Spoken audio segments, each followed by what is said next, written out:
6 rakaat. Baik, alhamdulillah ala taufiqihi wa ihsanihi wa imtinanihi.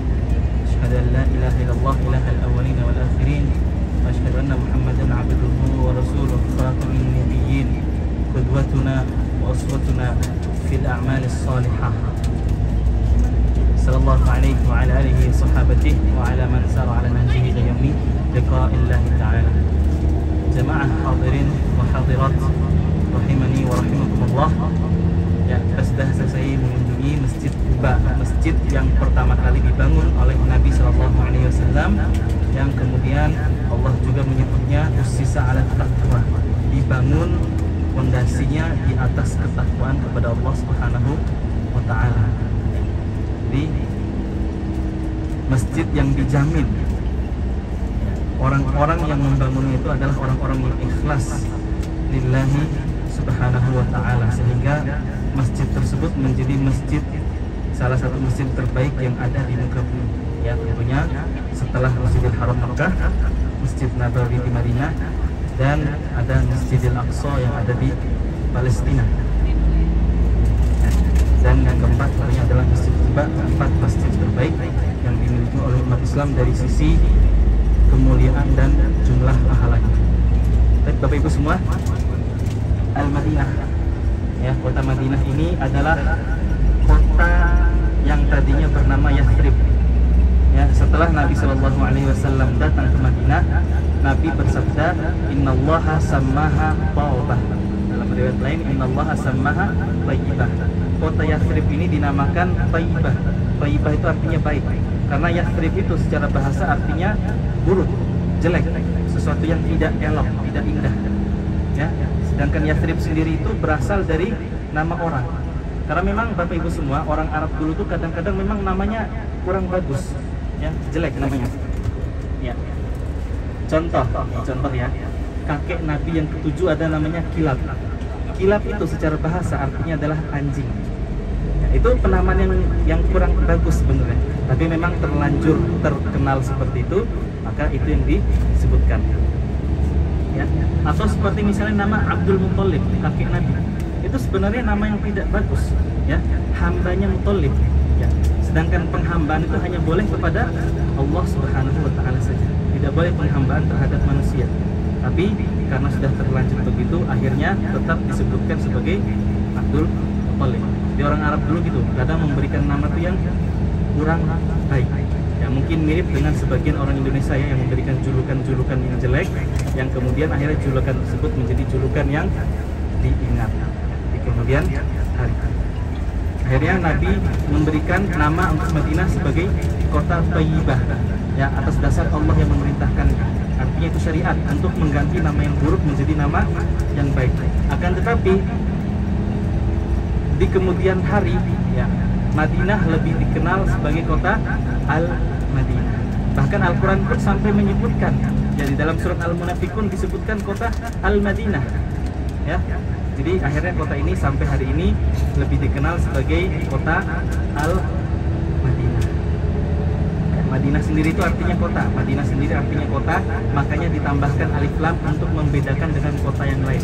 Jadi ada Madinatul Mekkah, ada Madinatul Jeddah misalnya, kota Mekkah, kota Jeddah. Kalau Madinah, Al-Madinah saja, tanpa, ya, harus disebutkan Madinatul Madinah lagi, ya.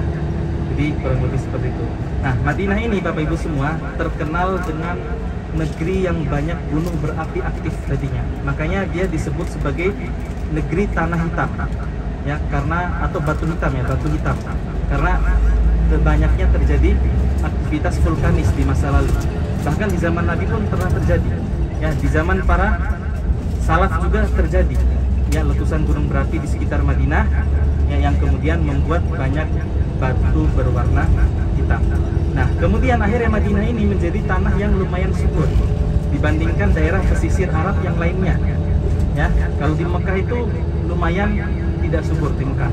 Kalau Madinah itu masih mending. Bahkan ketika di bulan setelah musim dingin ini, bulan Maret, ya, selama anak kuliah di sini Bapak Ibu semua, itu anak sering melihat ada sawah di kota Madinah ini. Ya, mereka menanam gandum, ya, mereka menanam gandum, ya, selain mereka menanam kurma yang ada di kota Madinah. Jadi Ya, tapi terkenalnya Madinah ini sebagai kota kurma. Karena walaupun tanahnya subur, tapi karena air itu kurang sehingga tumbuhan itu sangat susah tumbuh.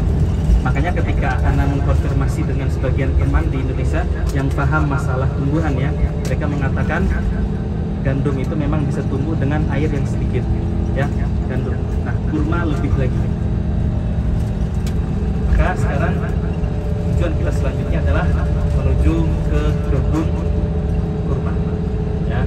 Seperti biasa, jangan lupa di apa? Kalau membeli jangan lupa ditawar ya, jangan lupa ditawar.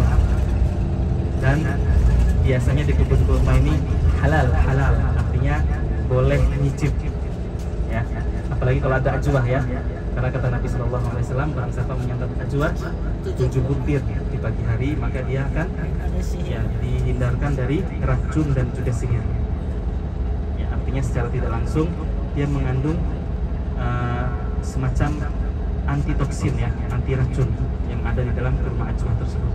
Dan selain itu juga bisa melindungi kita dari sihir. Sihir itu apa? Sihir itu adalah aktivitas manusia yang berhubungan dengan jin. Jadi kalau ada orang-orang kesurupan, dan kesurupan ini bukan penyakit mental, memang beneran kesurupan jin, maka sangat mungkin itu adalah ya efek dari aktivitas sihir. Nah, kalau ada orang kesurupan tanpa aktivitas sihir, ya dipertanyakan kesurupannya, kesurupan apa? Jangan-jangan cuma kesurupan pikiran yang lagi sedih saja, akhirnya jadi stres. Ya, kalau kesurupan jin yang benar adalah kesurupan jin yang disebabkan oleh praktek sihir. Ya, wallahu a'lam bishawab. Baik. Nah, kurma itu ada masa-masa tumbuhnya Bapak Ibu semua. Jadi kalau kita datang ke sini bulan Juli, kurma itu masih berwarna hijau, masih kurma belum matang. Ya. Kalau mangga berarti masih mangga hijau ya, belum kuning mangganya, masih sepet. Kemudian bulan depannya Agustus itu sudah mulai memerah atau menguning, tapi pas dimakan masih sedikit airnya, masih agak sepet. Nanti masuk bulan berikutnya September, baru kurmanya sudah mulai enak dimakan September, apalagi September akhir ya, September akhir itu sudah mulai enak. Dan nanti Oktober itu puncaknya, sampai Oktober akhir jadilah kurma yang warnanya coklat seperti yang kita kenal di Indonesia. Jadi ada prosesnya dari hijau, kemudian kuning, kemudian mulai mencoklat sedikit, kemudian terakhir menjadi coklat.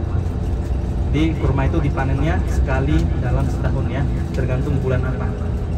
Cuma kalau kita datangnya di bulan September, biasanya sering hujan ya, biasanya sering hujan antara Agustus akhir sampai September akhir atau September pertengahan, itu sering sekali turun hujan.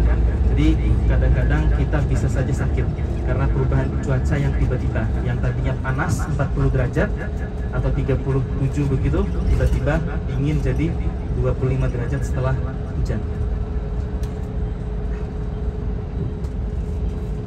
Baik, ya kita sudah tiba di kebun kurma.